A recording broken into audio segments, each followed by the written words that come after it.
We got audio.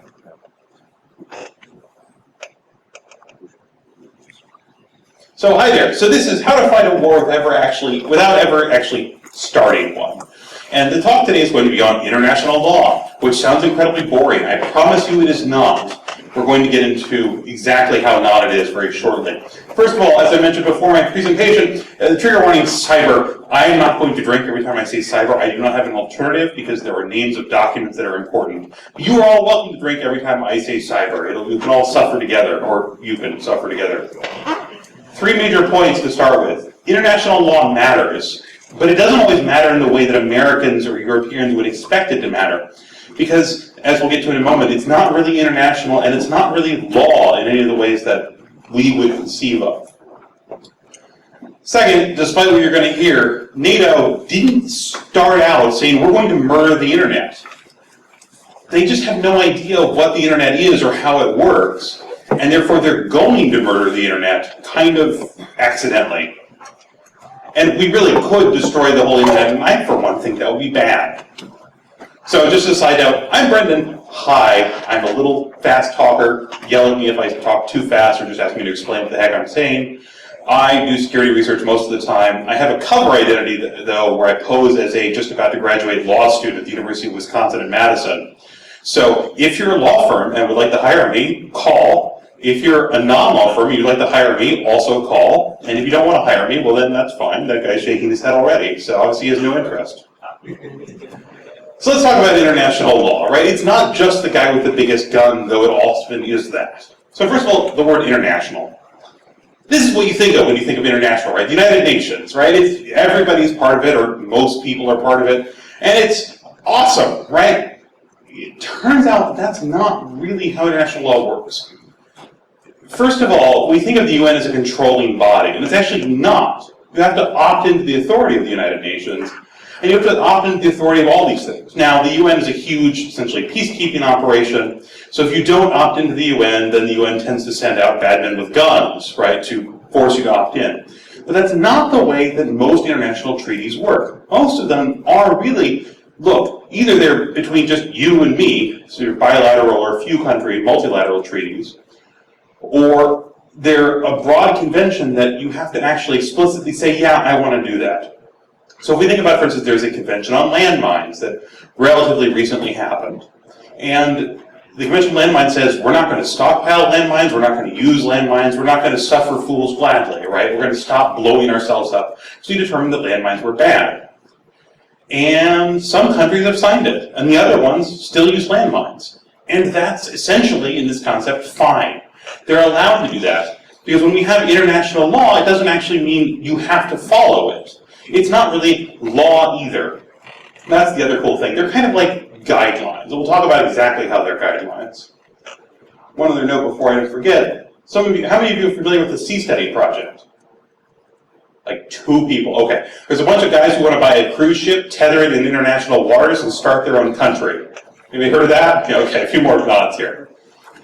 One of the cool things about international law is that a lot of it reverts to kind of the law of nature if there's nothing inbound. One example of this is that under some interpretations of the kind of common law of the sea, if a ship of a country encounters a ship flying the flag of another country they don't recognize, they're treated as being pirates.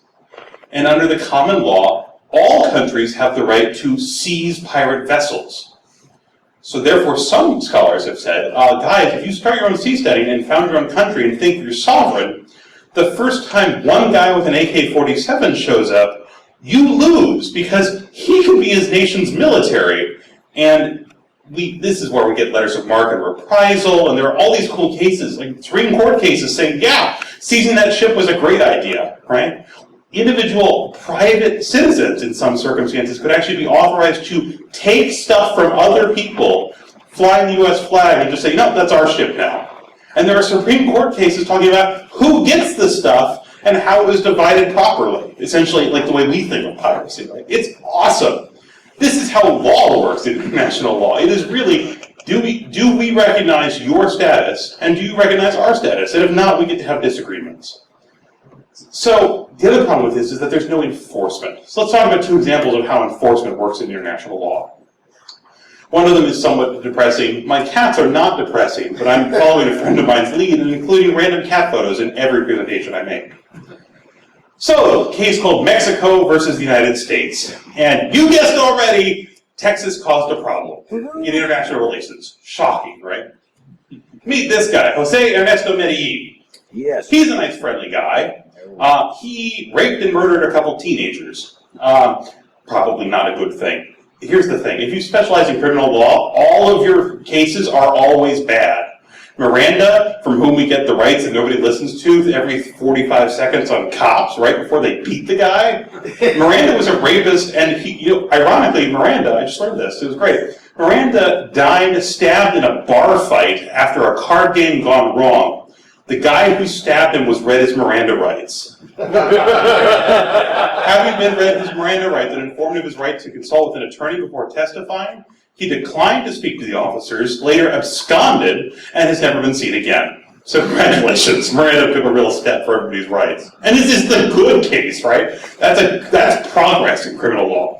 So this guy did lots of bad stuff, right? The details are fairly brutal. It's very bad.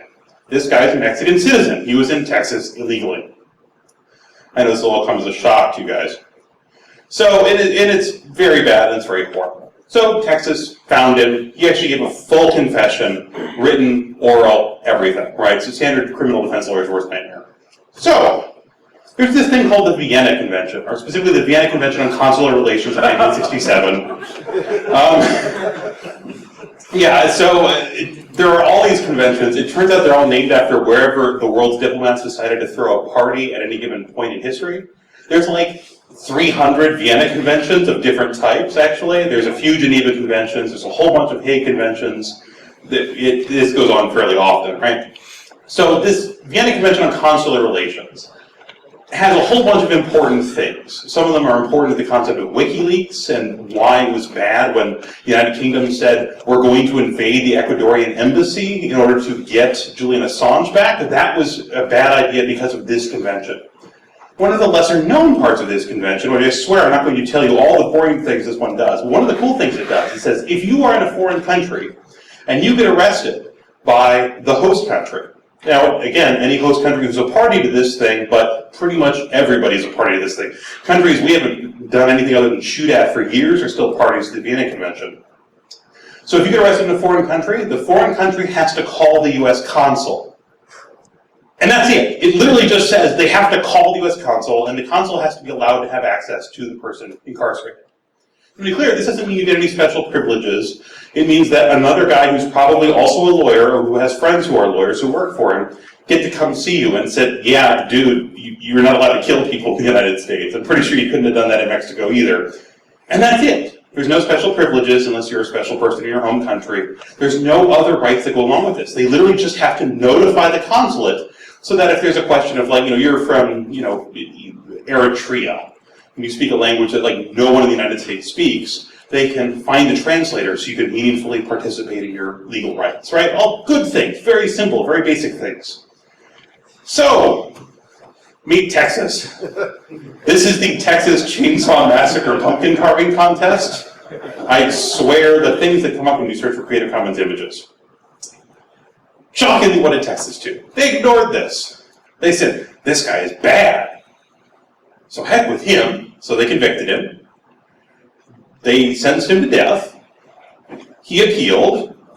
They said, no, you raped and murdered a couple girls as part of a gang initiation. You're very bad. Which he was, let's be clear. And so he exhausted all of his appeals. He's on death row. And then somebody in Texas read a law book and said, my God, they were supposed to notify the consulate. Then they called the consulate and said, did you know about this guy, Ernesto Medellin? And they said, no, who's he? He said, oh, Texas is about to execute him. And they said, oh, this is very bad. So they contacted home, and the Home Department of State equivalent in Mexico said, crap, really? This is the 56th guy this year that's from Mexico that the United States has legally arrested, to be clear, but then illegally convicted and sentenced to die without ever contacting the consulate. And some in places that were not Texas. Some in Washington State, for instance. The guy who's actually the name of the case that Mexico eventually brings was actually in Washington State with a similar kind of story. So Texas sues us. And there's this cool international court in which countries can go to yell at each other. It's called the International Court of Justice. It's in some place none of you guys are going to be able to find on a map because I know how this works. But anyway, it's a court. And it took like 4 years. And the case was Avena and 55 other Mexican nationals. Short title, Mexico versus the United States. And Mexico wins. And they said, no, there's this Vienna Convention. And it's very important that you notify the consulate, and you didn't do that, so you have to vacate the convictions. And the smart little law students at the law clinic in Texas said, God, we knew we were right. This is awesome. We will file a federal action that says that they have to vacate his conviction and then start again. Let's be clear, he isn't just going to walk out. He murdered a couple of girls. And the court said no. Texas said no already. And they appealed all the way to the United States Supreme Court. And in basically the only multilateral action George Bush ever took, this is in 2005, George Bush pled with the governor of Texas to just hold a hearing, which is all they had to do, reaffirming that, yeah, the Mexican consulate doesn't give him anything else. He understood the proceedings. He's a rapist and a murderer. He gets to die. Texas refused. The United States Supreme Court said, suck it. And there was this opinion that said, well, I mean, treaties, they're not that important, and the President of the United States has no authority to enforce treaties, which is one of those cool things. If you read the Constitution, it says that treaties shall be the supreme law of the land. Yeah, next. So, yeah, so what did Texas do, right? Texas had its former governor, now president, pleading with it to stay the execution and hold an actual due process hearing, at which, let's be clear, they were going to reconvict him and sentence him to die again, right? So what happened? Not that. So, executed at 9:57 p.m. on August 5, 2008. At the law school I attend, this is what we refer to as the law in action, as opposed to the law in the books. This is the enforcement of international law, right? It matters. Major scholars wrote very furious letters over canapes, and that was the enforcement, because eventually we were in the United States. That isn't always the way it comes out, though. How many of you guys can locate Antigua on a map? I've been. You can locate Antigua on a map? Buddy. When you say it right there, is it the top island or the bottom island that are marked Antigua and Barbuda? The larger one. Is it the larger one? It is actually the larger one, yeah. It's the southern one, though, which confuses a lot of people. Oh. So yes, congratulations, you found Antigua on a map. Great. I don't think I might actually not give you a labeled map that you could have done this, right? So, the United States has a gambling problem, which we know, as lots of us have been to DerbyCon, right? Specifically, the United States also has a problem with gambling, right? It's very, very bad. And one of the ways the United States expresses this is that it's illegal under the Congress's powers in interstate commerce to have online gambling. Now, Nevada and I think New Jersey are both trying to do intrastate online gambling, which is a neat trick. We'll see if that happens. But in general, no gambling on the internet. And we're pretty much the only ones in this. I was actually on a panel in Dublin last year where in a very confused Irish bookie, I think they don't like the term bookie, I think the term he liked was general counsel of a major like Fortune 500 equivalent. But bookie works. And he was like, I don't get it. This stimulates the economy. It's a lot of money that they're going to lose anyway. Why don't you guys let each other do it anyway? They shouldn't have to fly to Texas, or excuse me, to Nevada in order to lose their money in gambling. Well, too bad the United States has never agreed. So there's this thing called the WTO, right? And the WTO is not just an excuse for Seattle cops to fire hose hippies, right? Even though that's pretty much what we all think of it. The WTO is the World Trade Organization, and what it does is it exists essentially to remove tariffs and remove what they call non-tariff barriers, which the rest of us know as laws. So the World Trade Organization, you know, like for instance, when like we have a fight with another country and then the other country raises its tariffs on American beef, let's say the European Union, then the World Trade Organization says, stop that, you have to drop your tariffs on American beef. And they say, well, we have laws, and the World Trade Organization says, yes, but you're party to a treaty, so you have to do it. And generally this works out, right? So, in this case, Antigua said, we are a very small island, we have an internet connection, We have companies who would like to provide online gambling services to the United States. They already provide online gambling services to like everyone else in the world. And the United States keeps saying our domestic law prohibits this, and that's not what the World Trade Organization likes. So World Trade Organization, please tell the US to stop it. And they did! The World Trade Organization said, yeah, we don't believe in laws that protect our citizens from foreign corporations, because those would be bad. So you have to stop this. And the United States said no. So there is an enforcement mechanism in the World Trade Organization, but it's not the WTO Army, also known as the Seattle Police, right? The World Trade Organization has a kind of a cool thing. They say they authorize something called retaliation, which is just as cool an idea as it sounds, right? Imagine if a guy hacked your laptop while you were standing on stage. Don't. And in response, I got to punch him in the face. That's how the WTO works. It's like a playground. It's wonderful, right? But here's the problem. Usually retaliation is something like raising your tariffs, to really high levels. For instance, I mentioned the American beef to Europe thing. So in response to that, and some of you may have seen this in the news, the United States raised to 100% its tariff on French cheese. So briefly, a whole bunch of people had a whole bunch of very expensive cocktail parties who were furious over this issue, right? If we don't have brie, what are we going to do? We'll have to have American brie, which is highly inferior, right? But Antigua, the problem is, of course, tariffs hurt your domestic citizens. That's what we found out about the cheese thing. We didn't care with the cheese thing, but the United States makes a lot of things. Antigua, being a very small island, needs a lot of things the United States makes. Well, what can we retaliate on that will hurt the United States and then won't hurt our domestic citizens? And they came up with this really neat idea about something the United States has gone around the world screaming its head off about how important this is to them and how angry they are when anybody else violates it. Antigua is setting up a government-run online juarez site. They have decided that within the Board of Antigua, they will nullify United States intellectual property protections. And it looks like the World Trade Organization is going to say, yeah, go ahead. There's some last-minute appeals, but this is basically kosher, right? International law is awesome. This is the greatest thing ever. Piracy is an awesome, awesome answer to the problem. So this is international law generally. So you get a sense of basically like how messy the system is, right? Like this is the solution, which between two countries that are both relatively civilized, right? Antigua much more so than we are. So, wow, right? So let's talk about war law. So there's a bit of Latin down the bottom. How many of you guys are Latin nerds, ever? How many of you guys are Trekkies? Do you remember DS9 episode called that? No. No, none of you guys are real Trekkies. DS9 was by far the best. I will stand on my soapbox, dang it. Inter arma enim silent legis is a principle that's been around for centuries. It says, in time of war, the law falls silent. No, actually. In time of war, we have a whole bunch of laws that specifically apply to war. The Latin term, because in international law, everything is still in Latin because nobody speaks the same language anyway, so Latin is just as intelligible to everybody as English, right?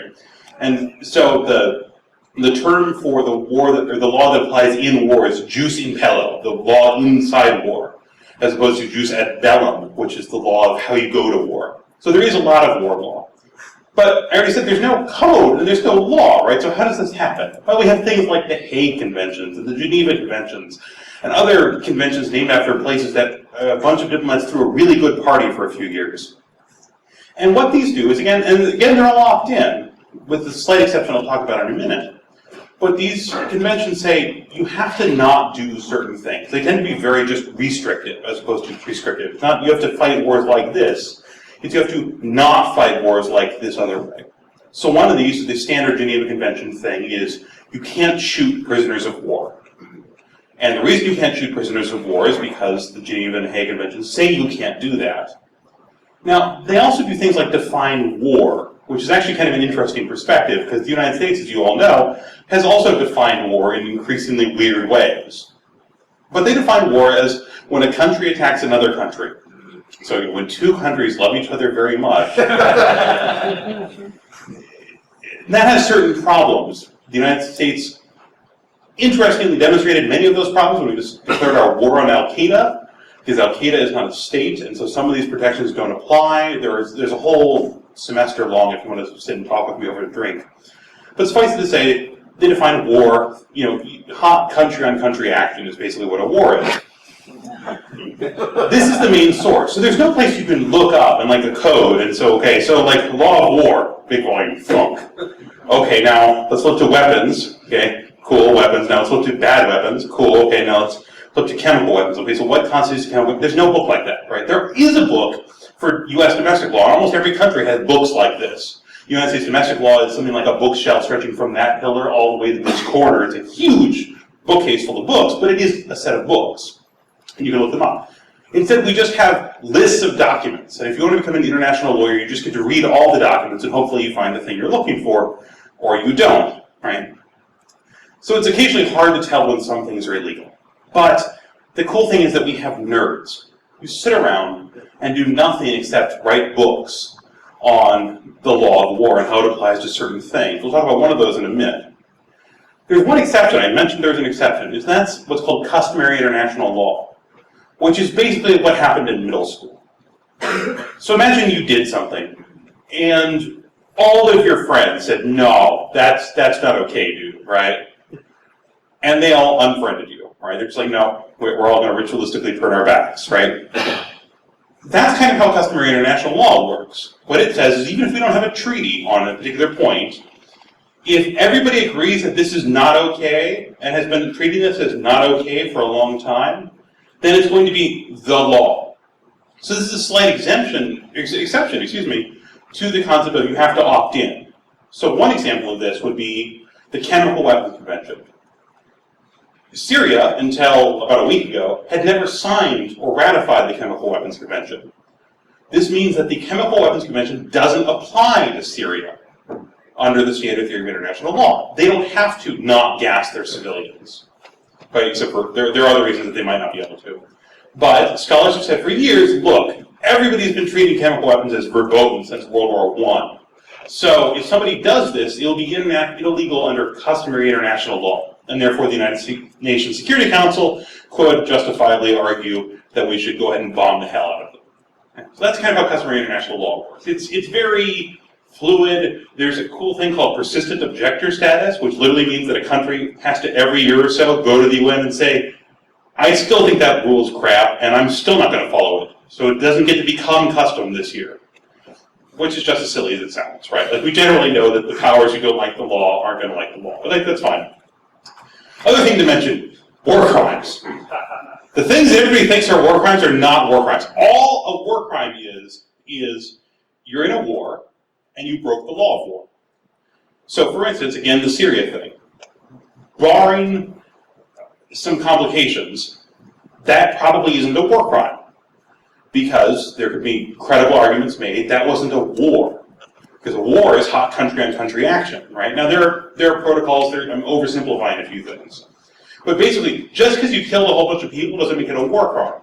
That's also important because, like, there are lots of things that are illegal to do in war, that are not illegal to do the rest of the time. So for instance, let's say I don't like that guy over there, just because I don't like his beard. So I shoot him with a hollow point bullet. That would be a war crime if and only if we were at war. Because the law of war says you're not allowed to use hollow point bullets. What's wrong with my beard? I just, it's random, it's okay. What happened to the respect of those ponytail guys? Exactly. Can I give you a drink? Will that make up for it? So that's the thing. So war crimes have to occur in war, which is kind of an important point. It doesn't just mean you killed a whole bunch of people. What that would be, what in international law is still hilariously called brigandry, right? That is, I'm a roving gang of thugs, which would explain how big a kill it takes to get around my whole gang. And I've gone and done something of organized crime. That's not a war crime. It's important to do that. So you can have a crime against humanity, that's not a war crime. Genocide is often not a war crime, though it is still a crime against humanity. So one good example of this, of things that people wouldn't think of a war crime. There's a guy's in the army. Guy's with a bunch of other guys, right? He's like a lieutenant, an officer. And he's driving towards Baghdad in Iraq. This is when we were invading Iraq, and Iraq was still fun and cool on CNN, right? And his Humvee breaks down. And he goes, crap. Sergeant, see that truck over there, that random guy? Yes. Take that truck. And the sergeant goes over to the guy and says, okay, we're going to take your truck now. And like, we have lots of guns and you're not going to fight us, right? The guy says, yeah, there's obviously nothing I could do, so here's the keys, right?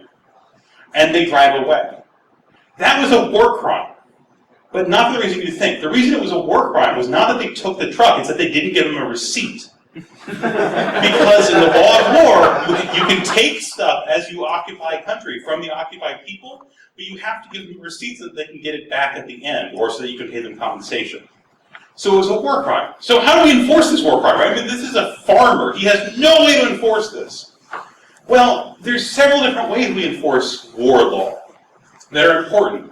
One of them is that we enforce it internally through court-martials, right? Nobody else, because Iraq was in no position to enforce this, but we just internally said, you know what, this was dickish. Let's make the guy not lieutenant anymore. So he had to go spend a couple of years in Leavenworth, and now he's out, right? Dishonorably discharged because he committed a war crime. He didn't kill anybody there, didn't do anything, kill anything illegally, but he committed a war crime, and so he's out. That's how most of the law of war is enforced.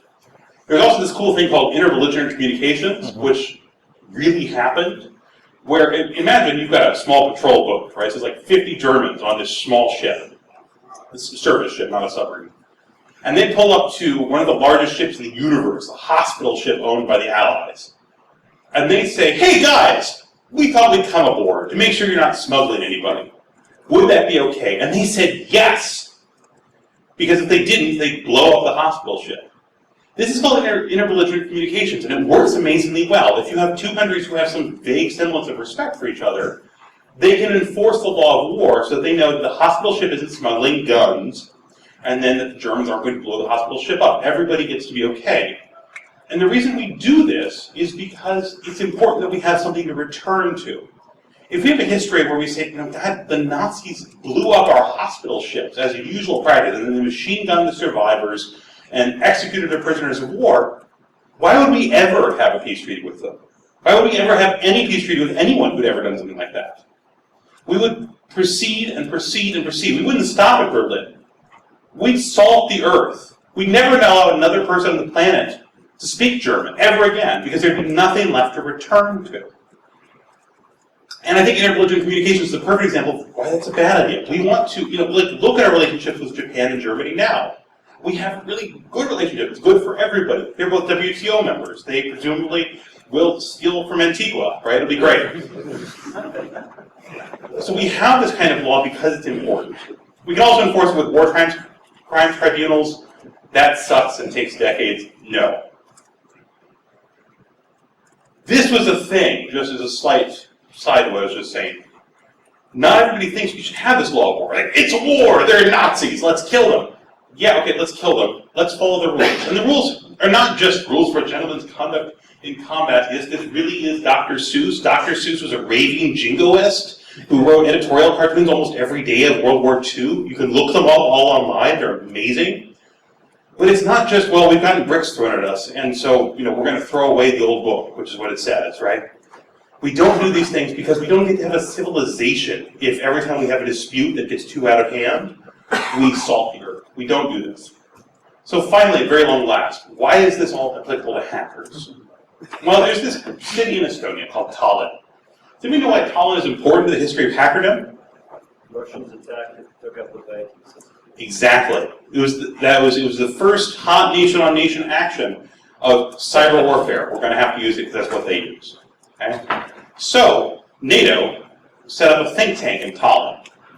Specifically, this think tank, NATO CCDCOE. Now, it's not part of NATO, as they will tell you. I mean, they say NATO right there, and they're funded by all the people who fund NATO, but they're not in the NATO chain of command, and they're technically not funded by NATO. It's just that if you're a NATO member, you also have to fund these guys, right? It's like the world's most backwards protection racket.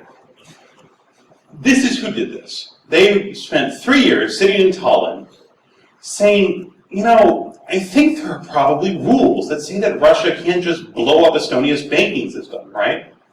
And I realize most Americans can't find Estonia on a map, but I promise, it's a real country. They have cool rights. Internet is a fundamental protected right, the way we have free speech or life here. So, I was just going to say I can find it. Okay, so there are, I'm sorry to be drawing broad generalizations. Most people wouldn't know in Estonia if they hit it with their face, right? But just saying, a few people can. It's a first world country. It's, has an advanced banking system. It has an advanced computer system. Like I said, internet is a fundamental right, like water. So it's important that they, got attacked. And so like, well, we're not sure we have any law that applies to this. We've got the Geneva Convention. They talk about things like, honest to God, actual Geneva Convention, you have to provide, I believe it's 2 packs of cigarettes to a prisoner of war every day. Otherwise, you've committed a war crime. And again, the fact that that seems a little outdated because nobody smokes anymore doesn't mean that the whole treaty is outdated. It means that it had parts, okay, so they'll get the cigarettes and they just won't smoke them. Who cares, right? They're not going anywhere until the end of the war. The rest of the Geneva Convention says things like you're not allowed to light civilians on fire, or you're not allowed to use blinding weapons. Like you're not allowed to use blinding lasers on the battlefield to blind your enemies. Similarly, there's a whole white phosphorus issue with the United States Marine Corps and the Geneva Conventions, but that's a longer story. So these things apply, but they don't really know how because nobody had ever sat down to think about it. So if we need to think about law, who do we hire? We hire a bunch of lawyers. This is totally, search barrister on Flickr. This is what you get, honest to God. It's a law school thing. Specifically, we hired 12 international expert lawyers in international law, right, from all over the world, lots of the NATO member states. And we did hire 2 people who did tell us what computers were. They're both academics you've never heard of from Europe. So that went about as well. So we got 12 lawyers, a whole bunch of support staff working for 3 years, and we've got 2 hackers sitting on the side. We also have observers. Now, an observer is ordinarily reserved to be things like the International Committee of the Red Cross, for instance. They like to observe this kind of process, and this is just a scholarly process. Understand, this isn't a treaty. Just nerds sitting in a room for 3 years. And they had official observer status, and that's great. You know what else had official observer status? Cyber Command. A colonel from Cyber Command sat in on all these meetings. Of course, now we know that NSA just tapped the whole thing, and it was just kind of pro forma. We had to pretend we weren't just tapping the whole thing. So a colonel sat in the Cyber Command. So here's what they came up with, and this is the crux of the talk. A cyber operation constitutes a use of force, that is an act of war, when its scale and effects are comparable to non-cyber operations rising to the level of a use of force. Now just read that again. And then they went on in the comment section to say that there is no definition of use of force. So we defined it, not only have we defined it circularly, we defined it in terms of a circular null. Nice job, guys. But hey, they had clarifications that they also put in the comments. So the rules that they came up with on Tallinn are very, very short, followed by pages and pages and pages of commentary for each one.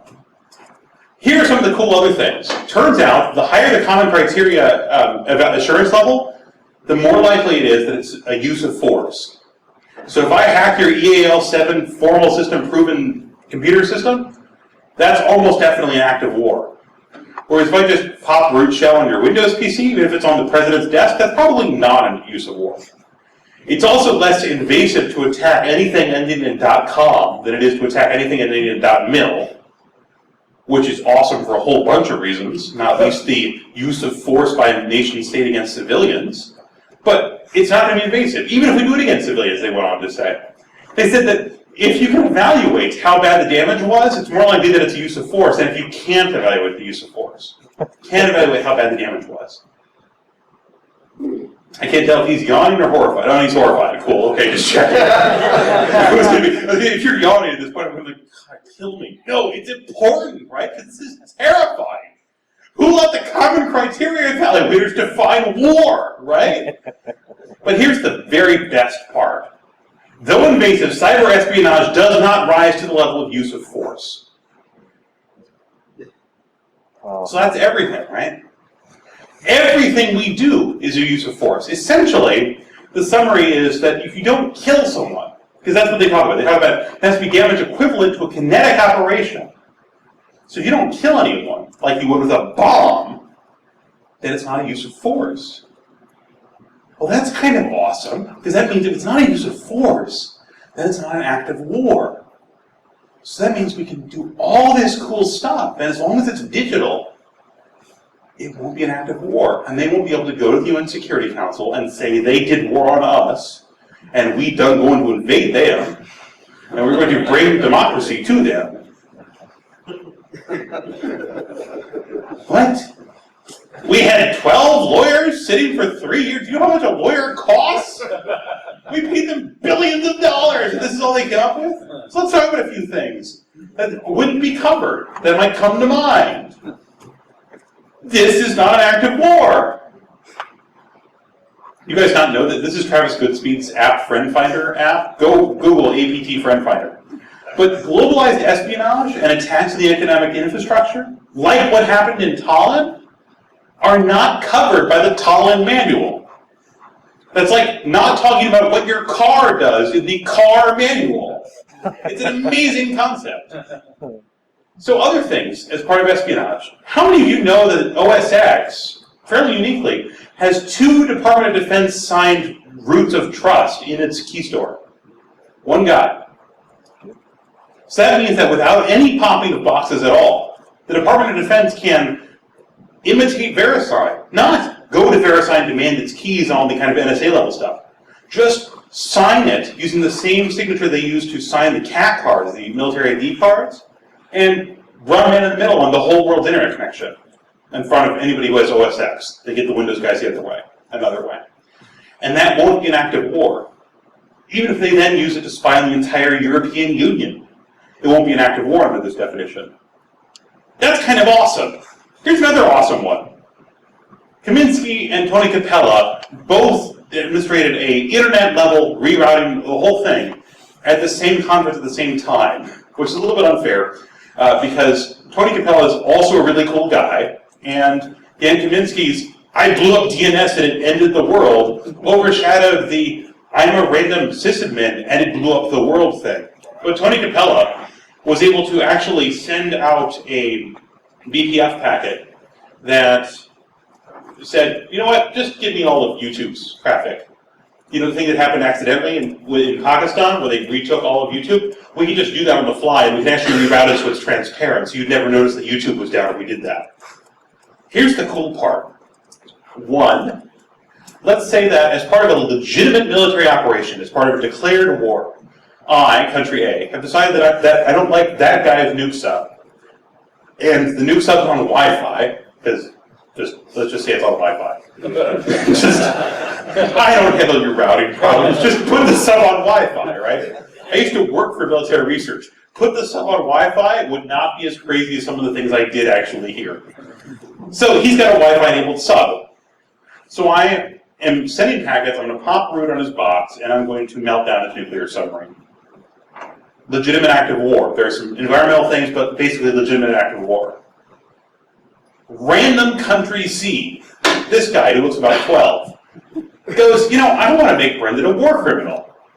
And so he applies a Kaminsky rerouting, or a Capella rerouting, just slightly different how they work. And now the nuclear reactor I'm attacking is a civilian power station. And when it melts down, it kills 100 million people. So who committed the war crime, exactly? I blew up the thing. Are the civilians legitimate collateral damage? Did this guy commit a war crime? He changed the routing thing. He might have done it accidentally. We have no idea, because it's not a use of force unless somebody dies. And it's not an illegitimate use of force against civilians unless we accidentally do it against civilians. Well, this is terrifying, right?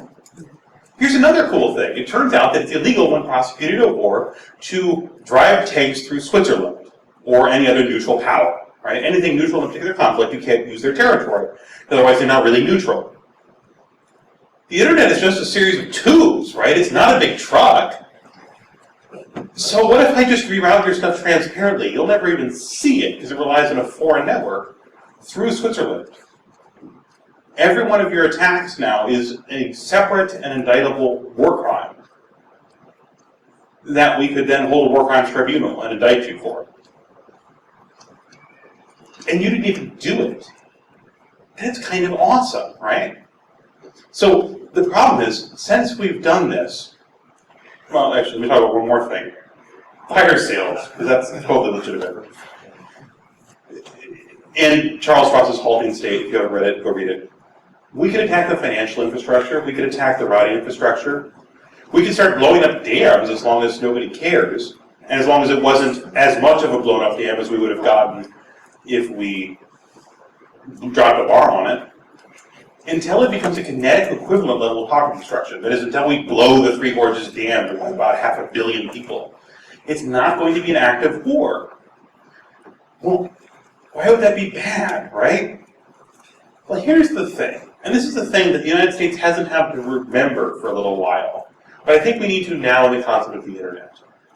It's something a friend of mine found out when he was about 8. He grew up in Serbia, and it turns out, which was part of Yugoslavia at the time, very political statement, but let's just say, it was on a map, if you look for Serbia, it would be inside Yugoslavia. It turns out that even if you are personally not fighting a war and have no interest in a war, having a war fought pretty much in your hometown has a lot of effects on you. It makes it hard to do things like go to work, or use the internet for porn, or anything. I mean, he was 8, so I suppose he didn't do that, but nonetheless. Civilians are collateral damage in many consequences. You've heard this happen in pretty probably, let's pretend, legal wars, right? Like, we invaded Iraq. Let's pretend that on face was a legal war for a second. Then, as part of the legal war, we drop a bomb in place, and we kill a few civilians. That's understood to be part of war. We have laws of war, things like targeting and distinction and command responsibility, to protect civilians as much as possible, but collateral damage is an actual thing that's allowed to be determined by the targeting entity. That is, sometimes we know we're going to blow up civilians as part of dropping bombs on places. And it can happen entirely innocently. One particularly cool example was that we dropped a bomb on a building that only had one sniper in it. So kind of overkill. We're allowed to do it, right? This was in Iraq. And they went through all the calculations on how big a bomb it takes to blow up this big a building, and they dropped the right-sized bomb and hit it precisely. It flattened 9 blocks because of a miscalculation based on differences between Iraqi building codes and American building codes. So we killed a whole bunch of civilians. That wasn't illegal under the law of war.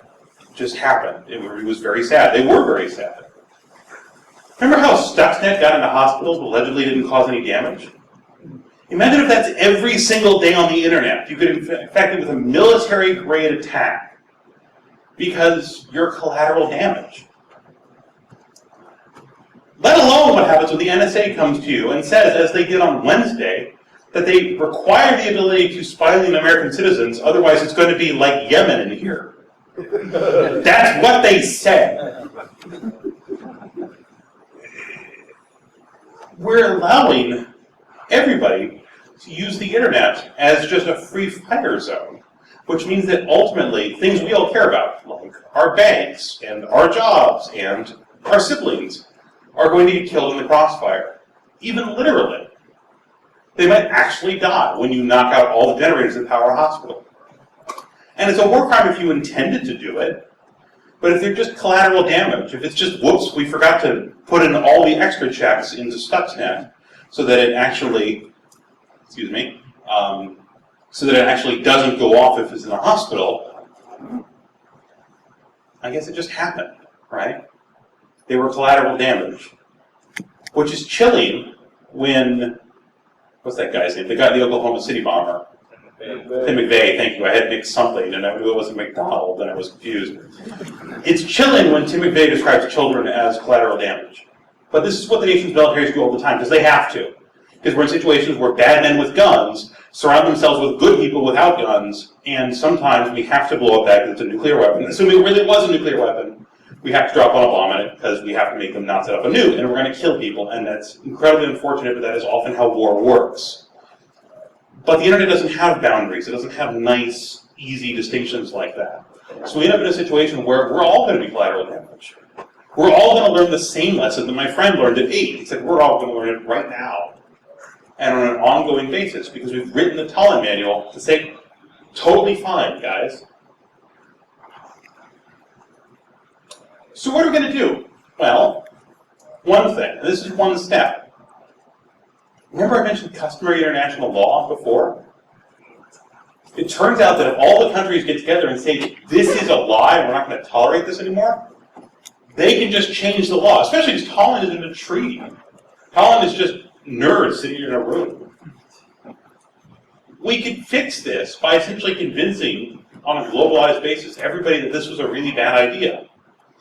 The problem is we're all too hopped up on this cyber war is coming and it's awesome because we can attack China thing. And we end up a lot like this. We end up with a bombed out amusement park. Except that that's fortunate. Okay, that's probably not a good example. That's, where's a place people play video games on the internet? I don't know, Steam. Imagine if Valve became a casualty of war. Thousands of 13-year-olds who shoot you in the head all the time would go, how dare you? Because they're not used to living in a war zone. So this is ultimately why international law is important.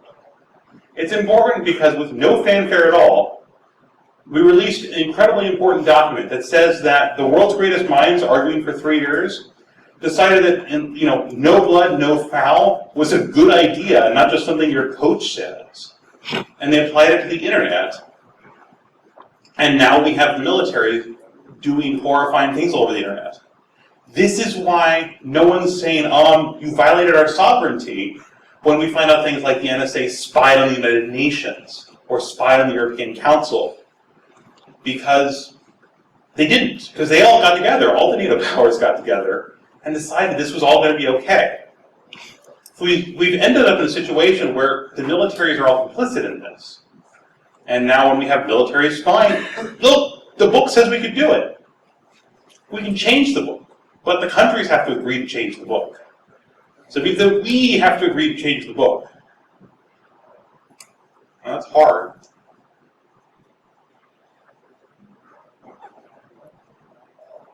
We can't just be doomed, can we? Thank you.